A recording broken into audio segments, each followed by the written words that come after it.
All right, this is the specific problem that I'm interested to model. It shows you a helical spring, and the problem says model this problem that you did last week with beam elements and compare your stiffness calculations.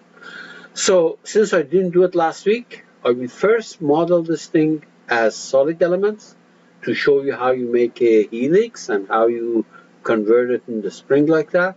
And then I come back and solve it with beam elements. So the first part is not what the intention of this tutorial is. I just want to show you how to make a helix and how to make a solid object out of that so that you can solve it with tetrahedral element. But remember, the intention of the problem is to use beam elements to do it. Okay. All right. So let's see now. I'm going to ignore the dimensions and just do these things on the fly. So the first thing I want to do is create a point here. Let me see now. Where are my reference elements? I think I've closed them here. So let me go ahead. Let me switch to you have a choice of going to generative shape design, or you can go to mechanical design. Oops, just a second. My Catia went into state of coma right there. And then down here, wireframe and surface design. So you can create a helix from here or from the generative shape design, which is, let's see, where is shape and generative shape design. I'm going to do it with mechanical design, wireframe, and surface design down here. Okay. Now let me make a point here. 0, 0, 0. Here's a point. Coordinates 0, 0, 0. You can see it's right there. Okay. And then I'm going to let me move these things out. See if I can find a helix for you. So let me see now. This is a point. This is not what I want. It must be somewhere here. Okay. Not this one. Right there. See this? Helix. So look at the toolbar which says wireframe and scroll down to the second last or the last one and select helix. So it's going to ask you a few things. For example, let me see now. Where's the starting point? The starting point is right there. Where is the axis? The axis is z-axis. Okay. Let's see. Now, what is the pitch? The pitch is basically the difference between two coils. Okay, so let me see now. Okay, so let's see.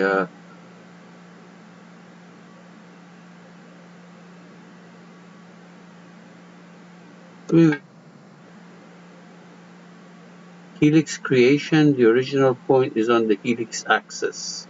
Oh, I see. Okay, back off. So this point, I don't want it to be a 0, 0, 0 because I'm using the z-axis right here as the axis of the helix. And this point, I don't want it to be on the axis. So let me move it 1 inch, coordinate 1 inch right there. Okay? Now let's go ahead and do a helix. It says what is the starting point? The starting point is right here. What is the axis? The axis is z-axis, and you can see that. And the pitch is let's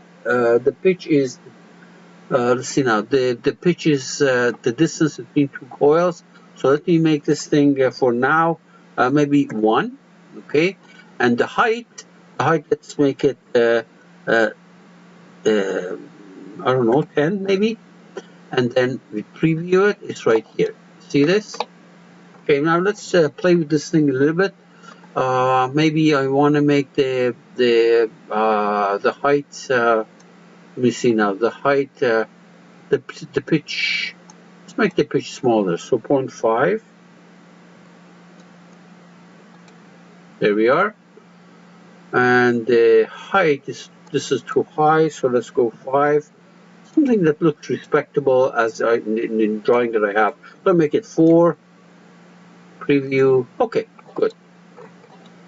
So this is 4 inches.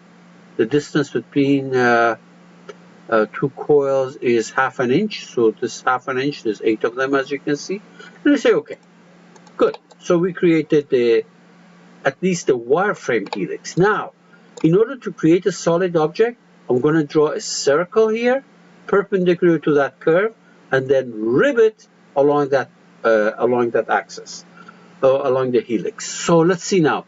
What we want to do is to create a plane, and the method of creating is perpendicular to the curve, normal to the curve, and the curve is this, and the point is there. Okay. Notice that I created a plane here, and on that plane I will sketch a circle.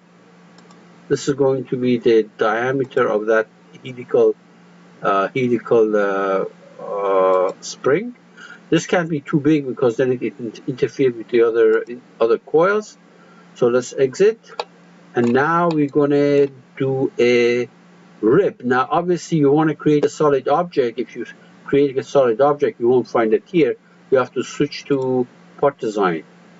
Part design, find the rib. The rib is right there, and let's read it carefully. We've got to pay attention to this thing. Okay, the profile is actually that circle, sketch 1, and the center curve is that helix. Just give it a second.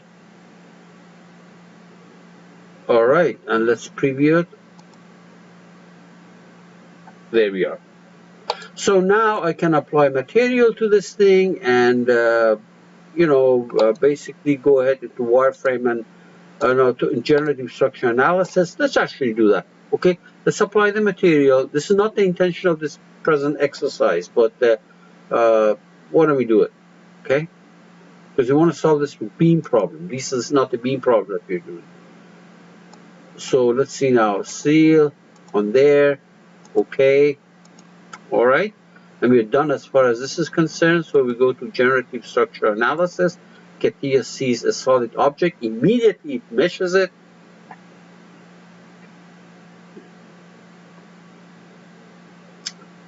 It meshes it immediately. Right there. You can look at the mesh. Right click properties, mesh. This is a horrible mesh because it's too big. But I just want to demonstrate to you how the method works. There we are. Terrible mesh. And then we deactivate that. See, it's telling you that this mesh is too coarse, but that's okay. We just leave it the way it is. All right. Now, suppose you want to fix that top point. Springs are not like that. Clamp this point. Springs are either, the top of it is either flat or ground, and but I'm just leaving it the way it is. In your machine design course, you learn about the springs and how they're supposed to look like, and then we apply a force here to that face, for example, in the downward direction. These are all dummy numbers. I put 1 pound of force. This is a gigantic string. Put 1 pound of force. It's going to give you tiny little stress and almost no deflection. Now we can run it.